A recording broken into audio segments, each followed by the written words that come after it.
What I'd like to do today is cover this topic with the following objections. I'd like the audience to understand the role of sodium potassium ATPase signaling in cellular oxidant stress, to understand the role of oxidant stress in the molecular phenotype of adipocytes, understand that the role that uremic toxins play in the development of this oxidant stress, and understand the role of adipocyte-derived cytokines in the development not only of uremic cardiomyopathy, but also diet-induced neurodegeneration, which I really believe are concepts that are linked. I'm going to start off with a little bit of clinical background. Uremic cardiomyopathy is a term that historically was used to describe a set of patients with dilated cardiomyopathy, normal coronary arteries, who then demonstrated a miraculous improvement after renal transplantation. However, the modern definition describes a much broader phenotype, which highlights the connection between renal failure and cardiovascular disease. We've known for some time, now more than 20 years, that people with end-stage renal disease have a markedly increased mortality compared to people without end-stage renal disease. These are American data from the American Journal of Kidney Disease in 1998, and you can see the dramatically higher mortality rates in subjects with end-stage renal disease, with a differential compared to the normal population that's roughly 3 log units in young people, and is still almost a log unit in people over 85. Perhaps what's more impressive and more important, because most people, fortunately, with kidney disease don't go on to get end-stage kidney disease, is that, quote, mild renal insufficiency has dramatic effects on outcomes, and in particular on cardiac outcomes in high-risk situations. And this is just a smattering of studies I pulled that looked at what we would now call stage 3 CKD and the impact on surgery, on survival after coronary surgery, acute coronary syndrome, or coronary stenting. Stage 3 CKD is about a quarter of the population that goes to get things like angiography or coronary surgery. And the paper by Bedu is separated by quartiles, renal function, but the lower quartile is essentially stage 3 CKD. John Himmelfarb around that time proposed that there was oxidant stress in renal failure because leukocytes got angry, and leukocytes then made oxidants that then produced oxidant stress. David Kennedy and others in my lab proposed a different way of looking at it, where the actual initiation of the oxidant stress occurred from signaling through the sodium potassium ATPase, which then stimulated leukocytes to amplify the process. And we're going to get back to this concept later on when we talk more about adipocytes, but I think that David and others in our group were correct.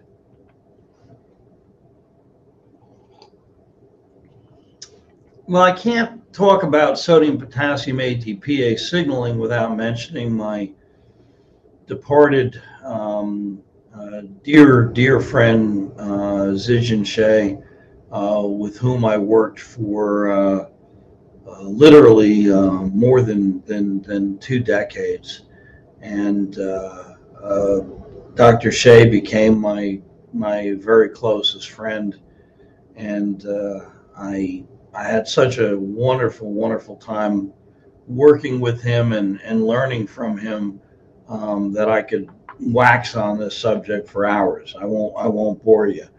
But Jin had this amazing ability to see things that everybody else was looking at, but they didn't see, and he could see things. And what he saw with the sodium potassium ATPase was a scaffolding function that controlled the signaling. And because of Jin's genius, we were able to elucidate the pathway that I'm simplifying on the screen, and study this, frankly, without a lot of competition around the world until the last 5 to 10 years.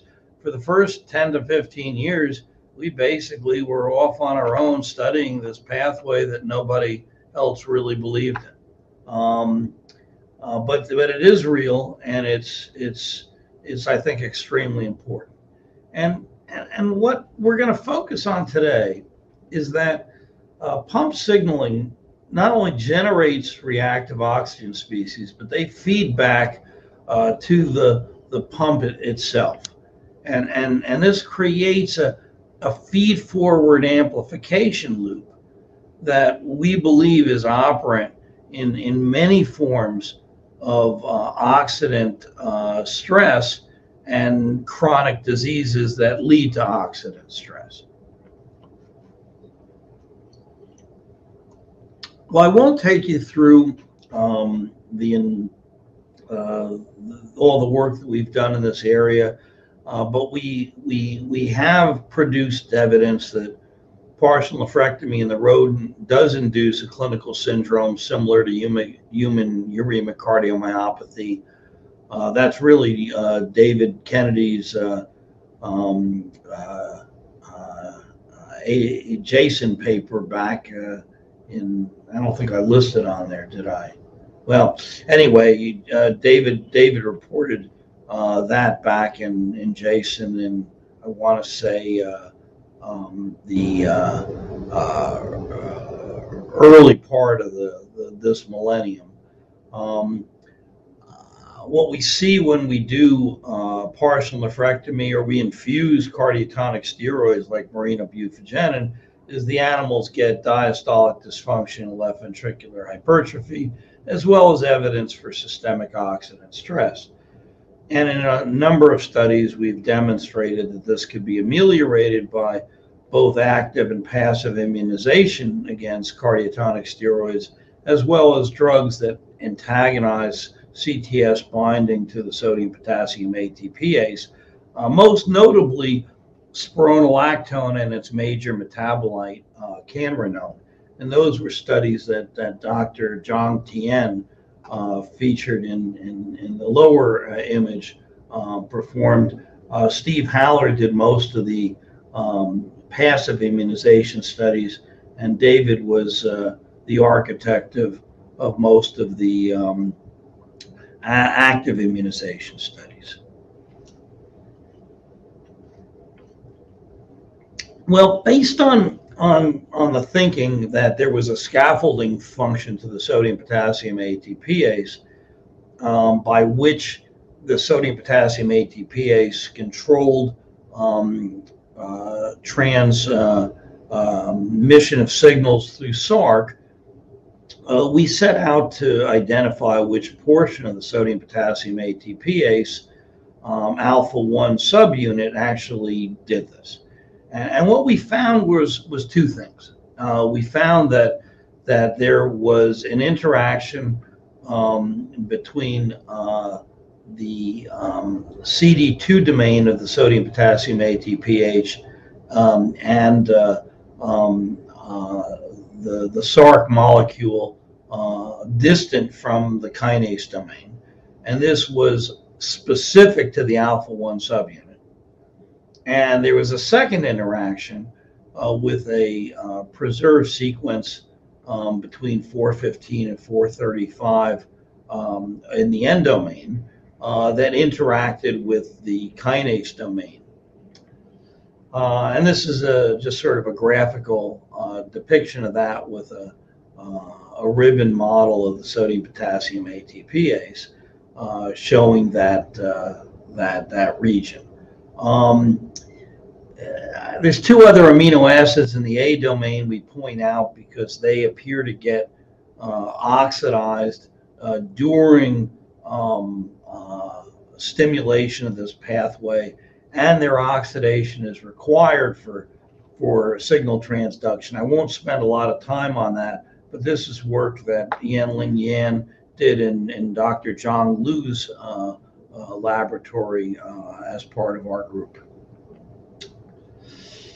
Anyway, Dr. Xie's group went on to show, that P-nectide, a molecule created from that sequence between 415 and 435 with a TAT leader sequence tagged on to make it cell permeable, could block Wabane signaling through the sodium potassium ATPase and SARC, whereas some other pathways like IGF-1 was not affected by this at all.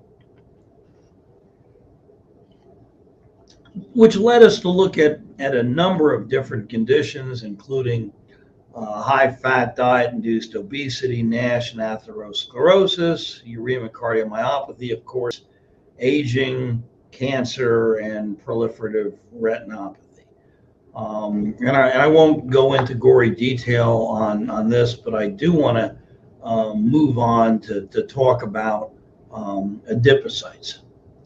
So to study the role of adipocytes, and we got this idea candidly from our work with obesity and our collaboration with Dr. Nader Abraham, who is quite expert in adipocyte function.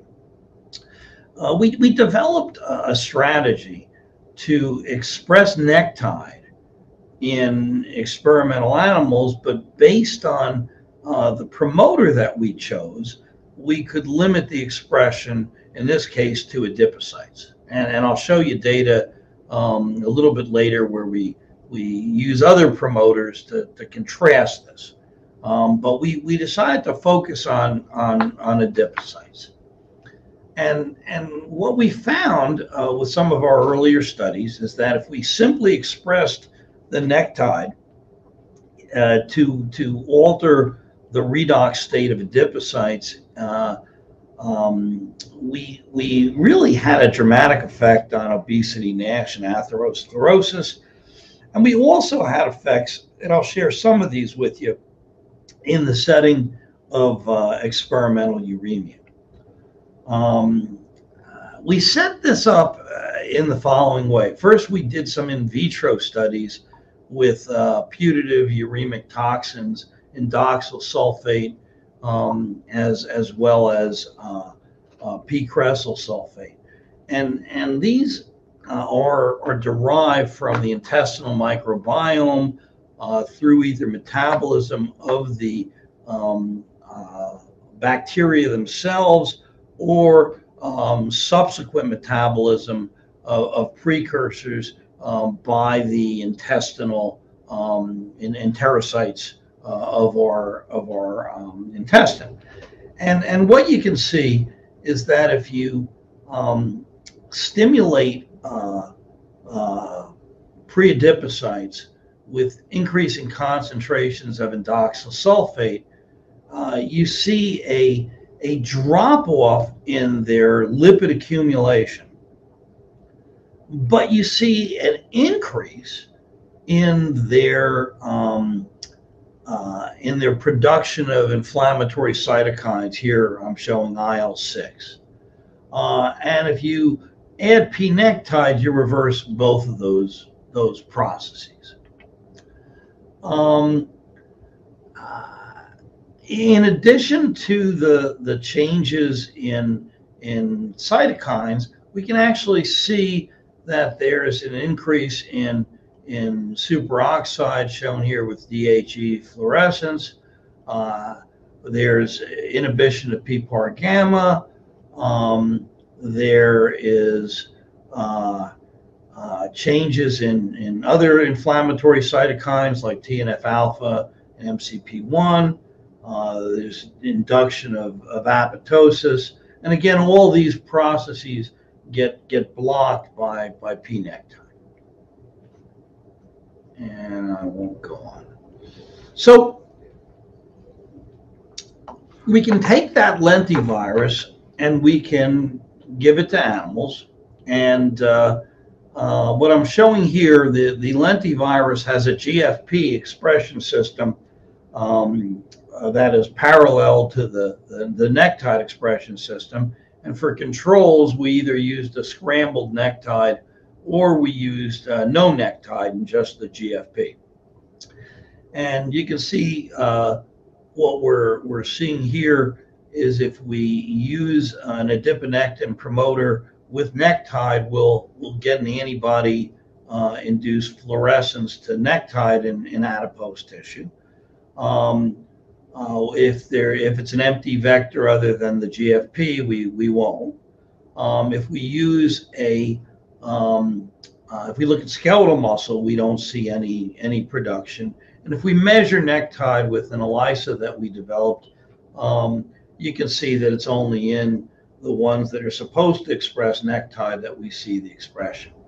And I'm showing a picture here of Dr. Sodhi, who led most of these studies, along with one of our long-term research assistants, Mr. Aslam Chaudhry, who's done most of our experimental renal failure studies. If we look at the distribution of nektide in these transfected animals or transduced animals, we can see that it closely parallels that of plasma-lemmal sarc, and you can see there's quite a bit of co-localization.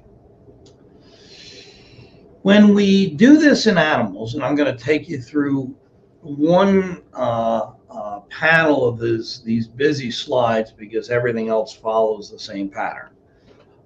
If we look at inflammatory cytokine production in these animals, plasma levels, we'll see that partial nephrectomy induces quite a bit of IL-6 production, which is augmented further if we add a Western diet to partial nephrectomy. If we transfect these animals with the adiponectin-derived nektide lentivirus, with both the high-fat diet and normal diet, we attenuate the IL-6 production. And the same pattern seen with TNF-alpha, with leptin, with mitochondrial function or dysfunction studies, with induction of apoptosis, etc. We also see that oxidant stress is assessed by T-bars, or protein carbonylation goes through the same pattern.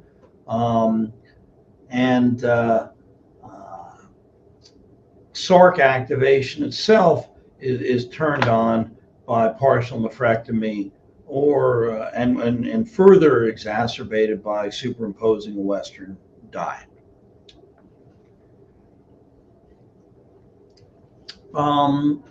However, if we express our nektide in skeletal muscle by using a MyoD promoter instead of a adiponectin promoter, we get comparable amounts of nektide expression. I'm not going to share that with you, but it's in skeletal muscle here, and the total burden, if you will, of nektide is about the same, which we've shown. I don't have it on the slide, but we've shown that with ELISA.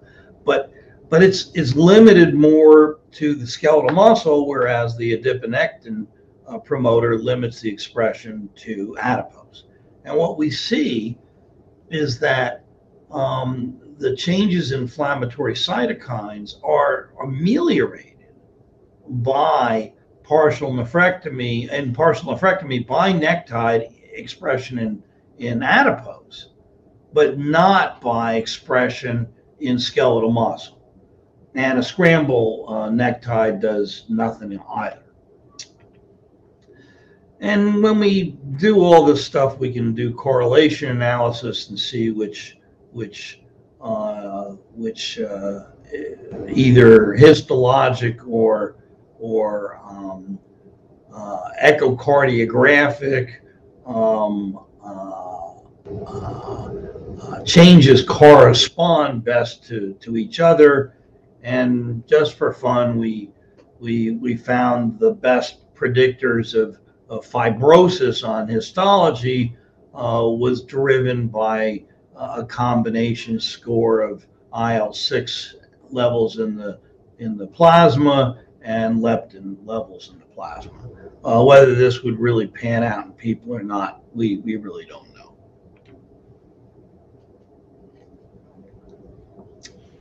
To focus the mechanism a little more, we did some studies with antibodies to IL-6 in collaboration with the company Corvidia that makes an IL-6 antibody. And we saw that we could attenuate the development of the cardiomyopathy by the IL-6 antibody, although it didn't affect the anemia of renal failure, which I suppose is a topic for another discussion. After doing the experiments we've described, we went on to do some RNA-seq experiments to try to get a better understanding of how partial nephrectomy and or high-fat diet altered the molecular phenotype of these adipocytes and what that meant, what happened to those adipocytes when we altered the redox state with NaK-ATPase expression. So if you do this RNA-seq experiment, and we contrast, in this case, this is in vitro. I've taken, in this panel, this is oxidized LDL that we expose to pre-adipocytes, and we look at what happens compared to the control pre-adipocytes. And you can see there's a number of upregulated and downregulated genes. And if we also add pNektide to the mix, we move the overexpressed genes to the underexpressed side and the underexpressed ones to the overexpressed side. So it tends to reverse those. Indoxyl sulfate creates a similar pattern, again, with a similar response to pNektide. We can go on and use a technique called weighted gene correlation analysis to try to better understand the genes that correlate with each other in terms of their expression and what these maneuvers do to those genes.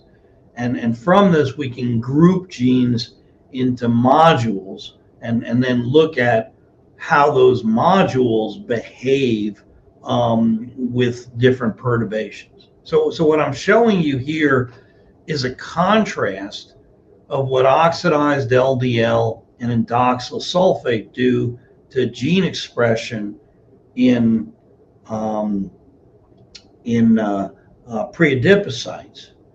And what we do with this, it's a little bit complicated, so I'm going to gloss over it. But we essentially choose one gene for each module to describe how its expression is modulated. We call them eigengenes from the physics term, eigenvectors, where the one gene kind of corresponds to what the entire module does. And you can see the patterns we get with indoxyl sulfate and oxidized LDL are virtually the same, with a very, very high correspondence score. If we move in vivo and do partial nephrectomy, again, we see a group of upregulated and downregulated genes, and the expression of NeK-ATPase in adipocytes reverses that. We can then go on to look at this in terms of pathways that are either activated or suppressed. And we can use a technique called GCIA to look at the pathways rather than individual genes. And from that, we can come up with a Venn diagram of which pathways are activated or suppressed by indoxyl sulfate, oxidized LDL, and then we can move in vivo and see what the corresponding changes are in the intact animal. And we see that there's a fair amount of overlap between all three of these perturbations in terms of the adipocyte molecular phenotype. What we went on to do, and again, it's a little complex, is we correlated those modules that we identify with weighted gene correlation analysis to the phenotypical features of these animals. Because on each of these animals that we did the molecular, the RNA-seq, we had echocardiographic data and we had fibrosis scores, so we could look at those. And we picked 5 phenotypical features because they were the most prominent, and that was left ventricular mass, the MPI, an index of systolic and diastolic function, cardiac fibrosis determined with a trichrome or serious red stain. I think it was serious red in this study, ejection fraction, and relative wall thickness. And what you can see from this is we came up with different modules that were linked to each other in many cases on a string protein-protein interaction background. But in a number of cases, there was no assignment whatsoever. And I think that's interesting because it gives us the possibility of defining pathways that are yet unknown. Well, I'm going to leave uremic cardiomyopathy for a little while and talk a little bit about neurodegeneration. If we take animals and we put them on a Western diet, these animals will gain weight, shown by the red dots, red triangles. And if we express NaK-ATPase in their adipocytes, we markedly attenuate their weight gain. They develop glucose intolerance, and again, we markedly attenuate that by expressing NaK-ATPase. Now, this is what's really interesting to me.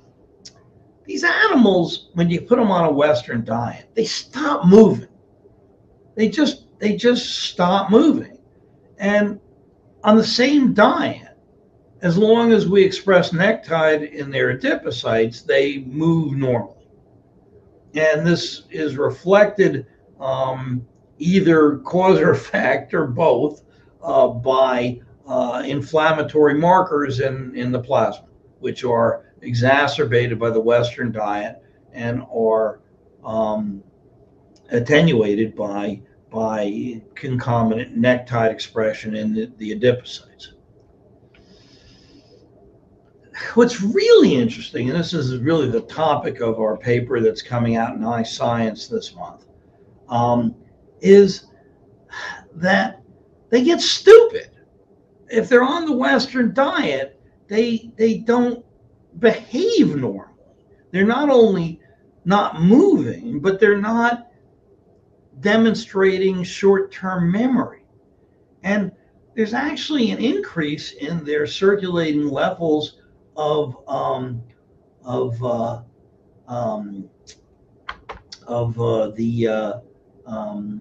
markers we typically think about for Alzheimer's, like AB40 or phospho tau, and evidence and markers of plasticity of the CNS, like BDNF, are diminished by the Western diet. but again, are normalized by concomitant adipocyte NaK-ATPase expression. If we look in the brains of these animals, this is all brain stuff I'm showing you on the E and F panels. With carbonylation, again, we see that brain carbonylation is increased with a Western diet and diminished by adipocyte NaK-ATPase expression. Again, signaling a plasticity indicator, PSD95, is diminished by the Western diet, normalized by adipocyte NaK-ATPase expression. ERK is activated in these brains as well.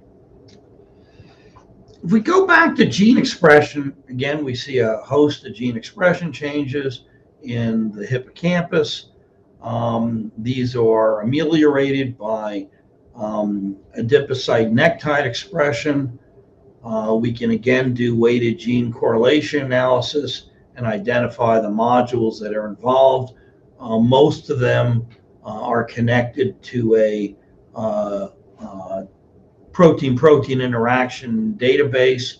Some are not, which again leads to the possibility of exploring new pathways. And when we look at the actual phenotypical changes, like beta amyloid accumulation in the brain or protein carbonylation in the brain, peripheral TNF alpha and IL-6 levels, activity, oxygen consumption of the animals, we see all these phenotypical features have correlation to these gene expression changes. We see changes in cerebellum, visceral fat, of course, and subcutaneous fat, as well as the liver. And if we look at this in terms of pathway analysis, we find that there's no perfect overlap with all the different tissues, but there are different degrees of overlap. And another way of looking at it is this way, where I'm showing overexpression as purple to blue and underexpression as brown to yellow.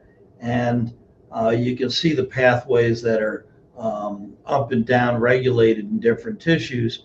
What we see in brain is that there is overlap between hippocampus and cerebellum, but there's a bunch of areas that don't overlap. There is overlap between visceral and subcutaneous fat, but again, it's not a perfect overlap by any stretch. And there's a number of pathways that are downregulated in sub-Q fat that are not affected in the visceral fat.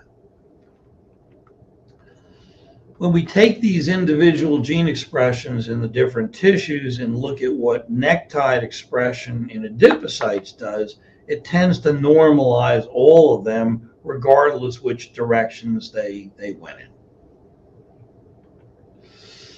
And this can be looked at on the background of KEG pathways,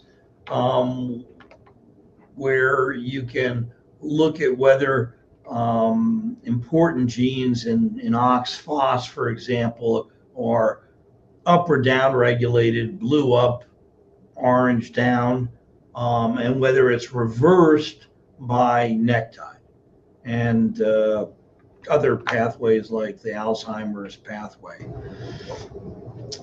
Based on that kind of thinking, Zhang Tian published a wiki pathway of sodium pump signaling, and we were able to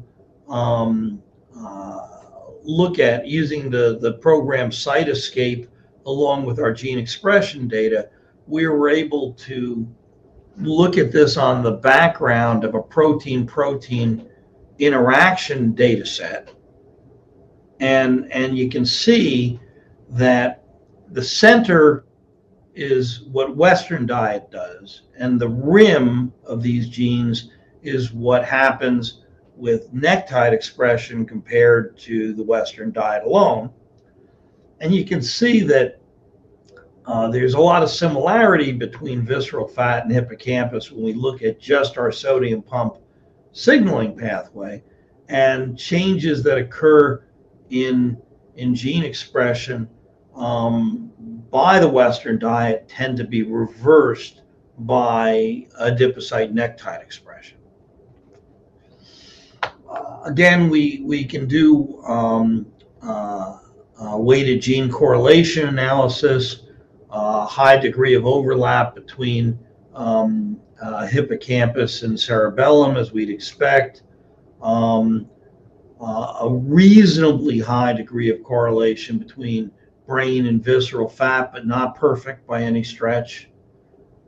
Brain and subcutaneous fat probably less, and brain and liver about the same as subcutaneous fat.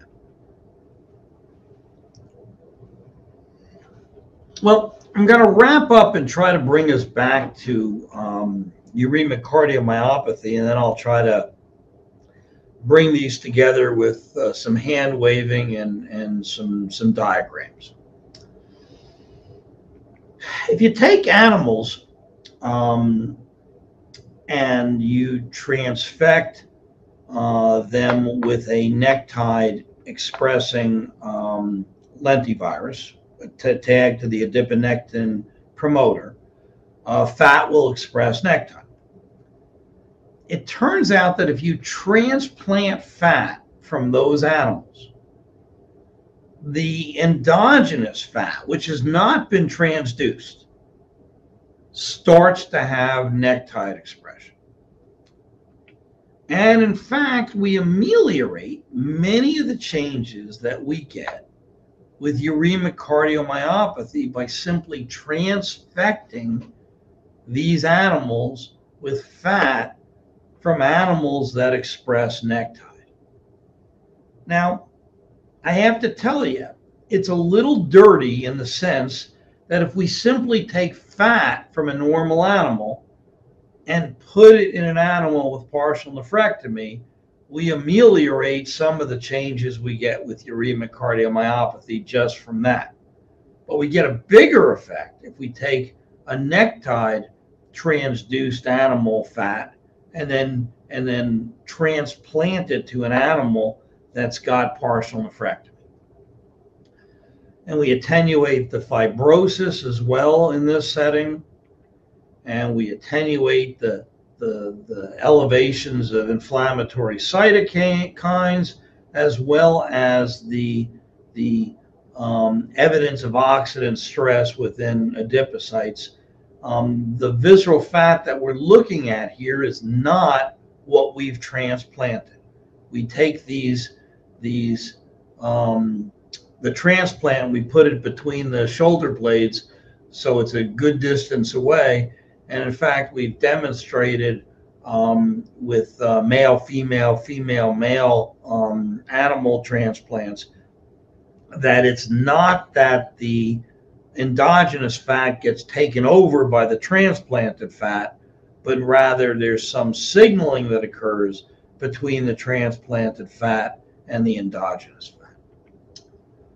Again, we can do gene expression analysis, and we see, again, the upregulation of genes and downregulation of others, and this gets reversed by doing a transplant of a NaK-ATPase transduced animal into a animal with partial nephrectomy.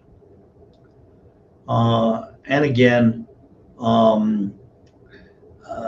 well, I'm going to switch gears for one slide to talk about what I think could be an application of this thinking.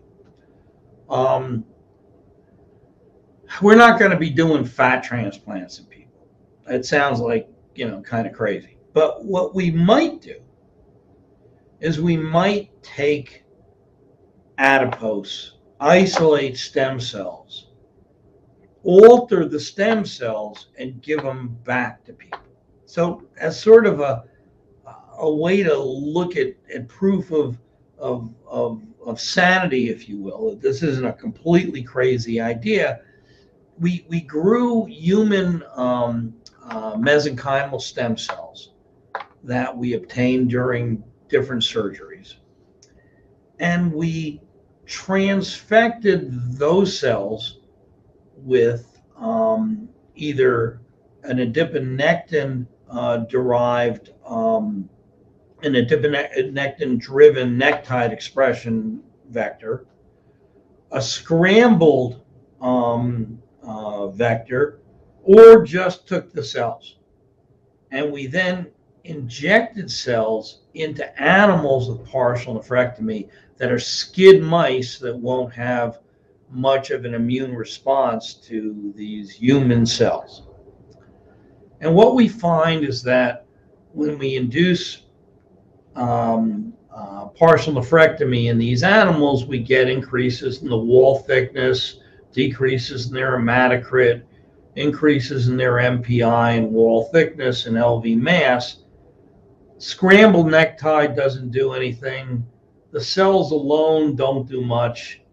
But when we have a p-NaK-Tide driven mesenchymal stem cell, that ameliorates these changes.